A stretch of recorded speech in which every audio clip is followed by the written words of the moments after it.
Cerita diawali dengan memperlihatkan penjara cornya Cholmi Rusia yang setelah jagoan mereka Yuri Boyka sudah tidak ada, kini sudah ada jagoan baru Bak Monster yang memiliki perawakan tinggi besar, bahkan untuk membawanya saja diperlukan beberapa sipir yang menggunakan alat pengaman untuk mengendalikan si monster ini, dan semua lawan tandingnya dipastikan akan berakhir dengan kematian.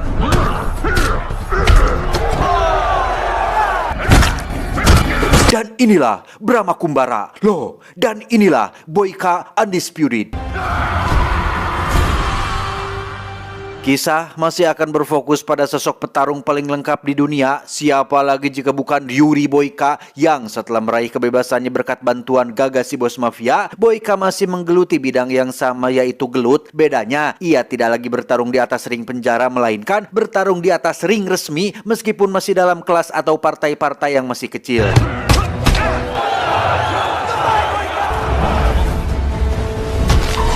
Selesai pertarungan, Boyka selalu menyempatkan diri untuk mengunjungi gereja kecil yang sebagian besar dibangun dari uang hasil pertarungannya, di mana sang pendeta mengatakan bahwa apa yang Boyka berikan itu adalah sesuatu yang baik, tapi apa yang ia lakukan untuk mendapatkannya sama sekali bukan pilihan yang baik. Terlepas dari apapun Boyka menyebutnya sebagai olahraga ataupun seni, tapi seorang petarung sudah pasti akan saling menyakiti satu sama lain, sehingga itu menjadi emutan tersendiri untuk Boyka dalam mempertimbangkan karir dia untuk kedepannya. What good you can do when you're surrounded by that? Saat Boyka sedang latihan itulah ia didatangi oleh manajernya yang membawa kabar baik bahwa ada sebuah liga besar di Budapest, Eropa yang mungkin bisa menjadi batu loncatan untuk Boyka masuk ke liga yang lebih besar, yang untuk bisa masuk ke sana Boyka harus menunjukkan kemampuan terbaiknya di depan para promotor yang kebetulan akan datang malam ini. Dan setibanya di detik-detik pertandingan, Boyka diberitahu sang manajer bahwa yang akan menjadi lawannya adalah petarung yang dicap sebagai petarung ganas yang hebat dan dianggap terbaik, yang gara-gara si manajer mengatakan hal itu, Boyka memiliki sifat temperamen dan menganggap dirinya terbaik pun akhirnya merasa panas dan kesal sendiri hingga terbawa ke atas ring.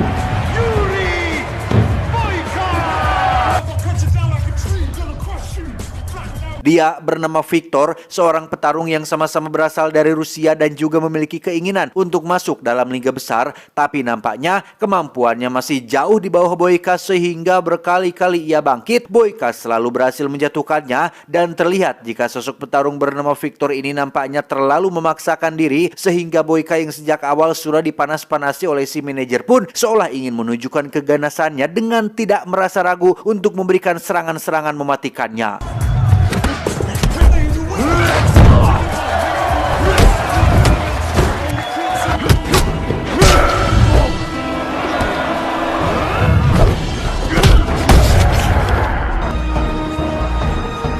Alhasil, para promotor pun tertarik dengan kemampuan Boyka dan ingin agar dia bisa bermain di liga besar yang sebentar lagi akan diselenggarakan di Budapest. Yang ketika Boyka akan pulang, di situ ia melihat betapa ironinya olahraga semacam ini ketika lawannya Victor diketahui mengalami gegar otak dan harus segera dilarikan ke rumah sakit untuk mendapatkan perawatan yang lebih intensif. Dan alangkah terkejutnya Boyka saat baru mendapat kabar jika Victor, lawan tandingnya semalam, dinyatakan meninggal dunia saat dalam perjalanan ke rumah sakit. Boyka yang biasanya arogan dan tak peduli terhadap orang lain pun mendadak sedih dan hulang-hulang memikirkan nasib si Victor yang secara teknis mati gara-gara bertarung dengan dirinya. He's dead. Alih-alih fokus pada pertandingan di liga besar, Boyka justru mengkhawatirkan orang di belakang Victor yang ternyata sudah memiliki istri dan kebetulan baru menikah. Yang karena Victor dan sang istri berasal dari negara yang sama dengan Boyka, yaitu Rusia, Boyka pun memutuskan untuk meluncur ke sana demi meminta maaf kepada istrinya secara langsung. Dan mari saya perkenalkan Anda dengan istri dari Victor yang bernama Alma, yang sedang menghadiri acara penghormatan terakhir untuk jenazah Victor suaminya, di mana kita juga akan berkenalan dengan seorang bos mafia bernama, kita panggil saja si bos, yang merupakan orang paling berkuasa di kota kecil ini, sekaligus rentenir yang biasa meminjamkan uang dalam jumlah besar dengan bunga yang juga tidak kalah besarnya.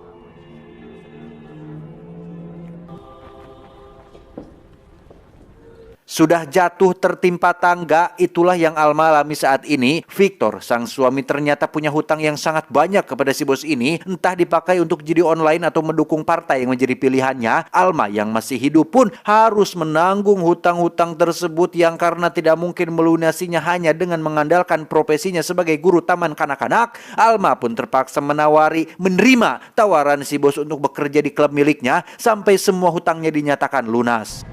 What does it matter now? And used to the outside, you're going to have to be very careful going across a provisional military check. Boyka akhirnya tiba di salah satu kota kecil di Rusia yang menjadi tempat tinggalnya Alma. Tak ingin buang waktu, Boyka langsung meluncur ke salah satu sekolah yang katanya menjadi tempat bekerjanya si Alma, yang secara kebetulan Boyka berhasil melihatnya secara langsung paras dari ibu guru Alma yang dibawa oleh beberapa pria ke dalam mobil menuju klub milik si bos mafia. Berkat informasi dari penjaga Alma di sekolah, Boyka pun langsung meluncur ke klub yang dimaksud dan menemukan Alma sedang menjadi seorang pelayan yang melayani para tamu. Yang tepat di saat bersamaan ada sebuah pertandingan antara jagoannya si bos yang bernama Igor melawan seorang penantang yang bisa dengan mudah dikalahkan oleh Igor si Borokokok ini.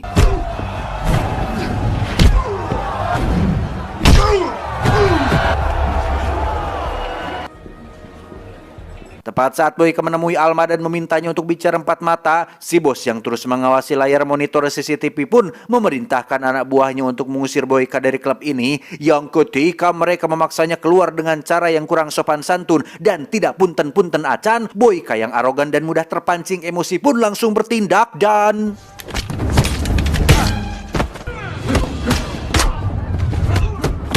Melihat anak buahnya Namru dengan mudah membuat si bos merasa perlu untuk menemui Boyka secara langsung. Si bos bisa merasakan jika Boyka bukan orang sembarangan, sehingga ia memilih untuk membiarkannya pergi begitu saja. Yang jikalau si bos tahu bahwa yang ada di hadapannya adalah seorang legenda, niscaya ia akan merasa ketar-ketir dengan siapa dirinya berhadapan.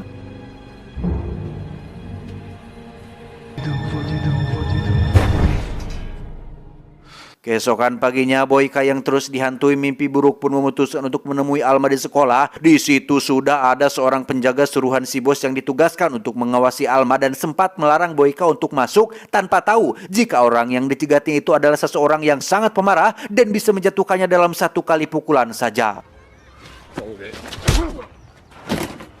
Tak ingin banyak basa-basi, Boyka yang seorang gentle pun langsung to the point mengaku bahwa dialah orang yang terakhir kali bertarung dengan mendiang suami Alma, datang ke sini untuk memberikan uang hasil kemenangan, barangkali bisa meringankan sedikit beban. Namun Alma yang masih sakit hati nampaknya belum bisa menerima permintaan maaf Boyka, tapi uangnya bolehlah diterima, yang meskipun insiden ini merupakan bagian dari kecelakaan olahraga, tapi untuk saat ini Alma sangat sulit untuk bisa menerima permintaan maaf tersebut.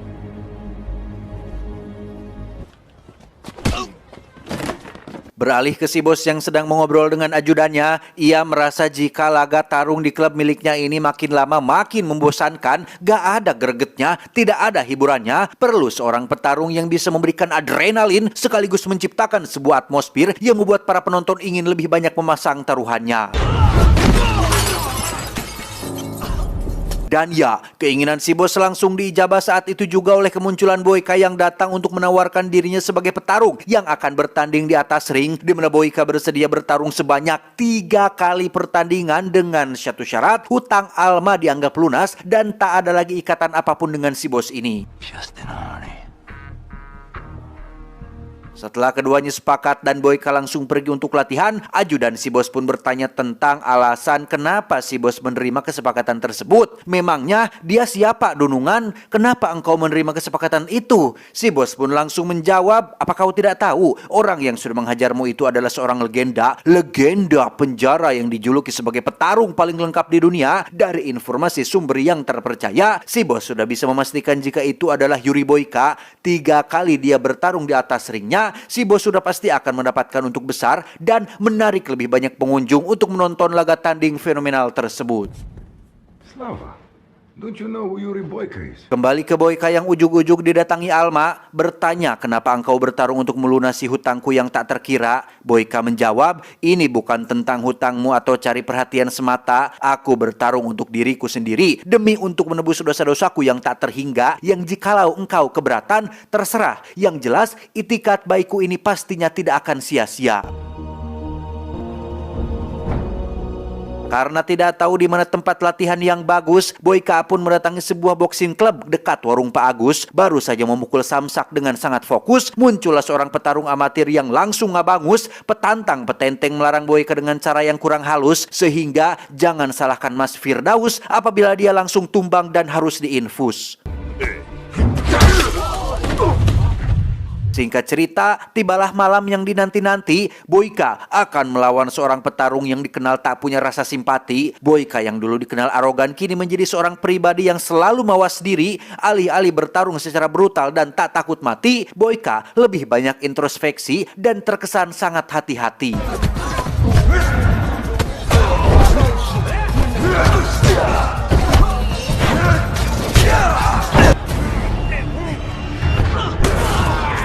Dan ya, Boyka seketika teringat dengan insiden yang telah lalu. Ia memutuskan untuk tidak melepaskan pukulan terakhirnya setelah melihat ekspresi lawannya yang penuh pilu. Ia pun berlalu ke belakang stage dengan Alma yang disuruh si bos untuk berikan minum dan sepotong bolu. Melihat Boyka lelah bertarung membuat Alma mulai merasa sangat terharu, sehingga ia pun mengundang Boyka ke sekolah tempat mengajar dan mengizinkan Boyka berlatih di salah satu ruangan latihan yang biasa dipakai oleh mendiang suaminya dulu.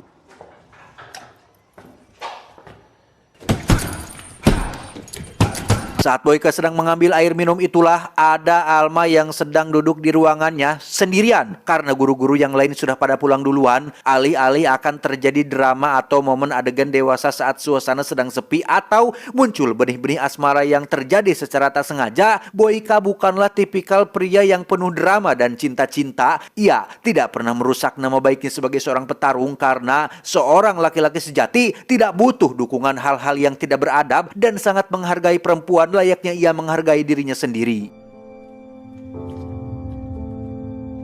Tibalah malam pertandingan kedua, Boyka kali ini harus melawan dua petarung sekaligus. Ia tidak bisa komplain karena sejak awal si bos sudah menegaskan jika ring ini adalah ring miliknya, peraturan juga adalah peraturannya. Sehingga daripada banyak mengeluh tanpa ada aksi, Boyka memilih untuk langsung gas tanpa banyak mikir ini itu.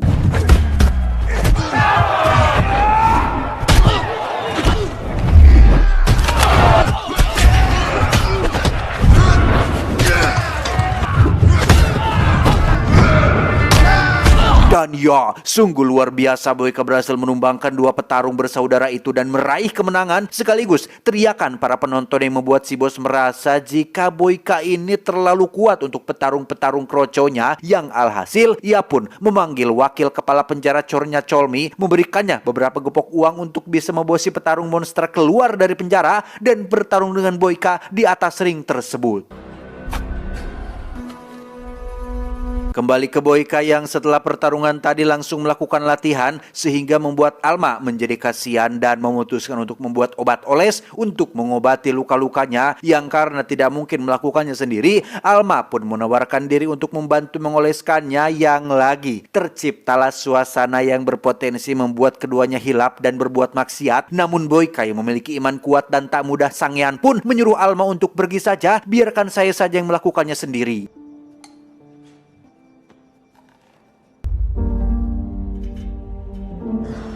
Bertolak belakang dengan Boyka, si bos adalah sosok laki-laki yang mudah sekali berbuat tindakan mesum yang hal itu dibuktikan ketika dia mencoba untuk mencium. Namun karena masih punya harga diri, Alma pun menolak ajakan tersebut sebelum si bos menyodorkan uangnya terlebih dahulu. Loh! Dan inilah pertandingan terakhir Boyka. Ia akan melawan jagoannya si bos yang katanya selalu menjadi juara bertahan di ring ini, bernama Igor, petarung songong yang cukup pedegong. Igor sangat berambisi untuk mengalahkan Boyka, tapi ambisinya ternyata tidak sebesar kemampuannya, sehingga Boyka mampu mengalahkannya dalam waktu kurang dari 1 menit saja.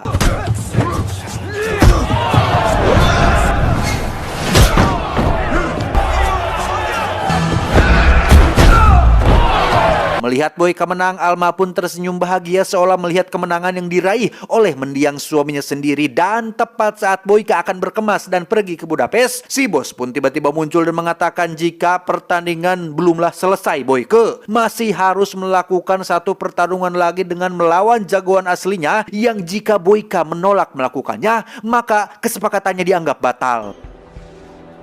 Are you already at the bus station? Tak punya pilihan lain, Boyka pun menerima pertandingan tersebut. Ia langsung menghubungi sang manajer untuk mengabarkan jika mungkin ia akan datang terlambat. Yang ketika pertandingan sebentar lagi akan dimulai, muncullah sang lawan Boyka yang ternyata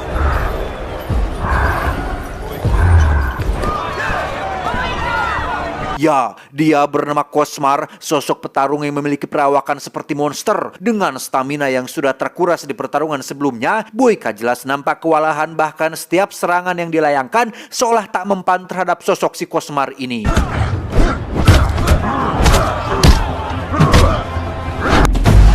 Dan ya, Boyka pun tumbang dengan cepat tepat saat dia melihat ke arah Alma yang jika dia menyerah saat ini, mungkin Alma akan bekerja atau terus bekerja untuk si bos dalam waktu yang sangat lama, sehingga Boyka pun akhirnya bangkit dan mulai menggunakan beberapa teknik khusus untuk menjatuhkan si Cosmar ini.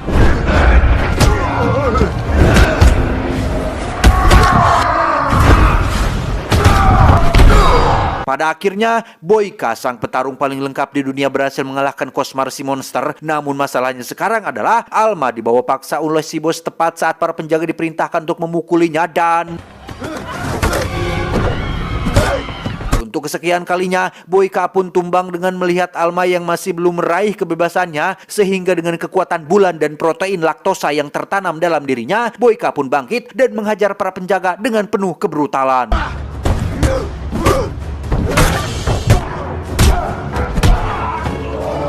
Setelah semua penjaga berhasil dilumpuhkan, tibalah Boyka pada momen yang menjadi kebiasaan, yaitu saat penjahat menyandera seorang wanita dan mengancam tokoh utama dengan sepucuk pistol yang karena Alma bukanlah benalu dan beban yang bisanya hanya teriak-teriak saja. Tidak seperti itu ya. Ia pun menggigit tangan si bos sehingga Boyka berhasil menyelamatkan Alma dan membunuh si bos tepat saat para polisi datang ke TKP, yang pada akhirnya Boyka berhasil membuat Alma bebas meski dirinya harus kembali di penjara untuk waktu yang sangat lama. 6 bulan kemudian, Boyka yang kembali mendekam di penjara Chornya Chormy pun mendapat kunjungan dari Alma yang ingin berterima kasih sekaligus menunjukkan gambar buatan murid-muridnya yang nampaknya Boyka memang tidak ditakdirkan untuk hidup di luar, di darat ataupun di laut, melainkan harus hidup di penjara dengan kembali menjadi sang legenda petarung paling lengkap di dunia, yakni Yuri Boyka.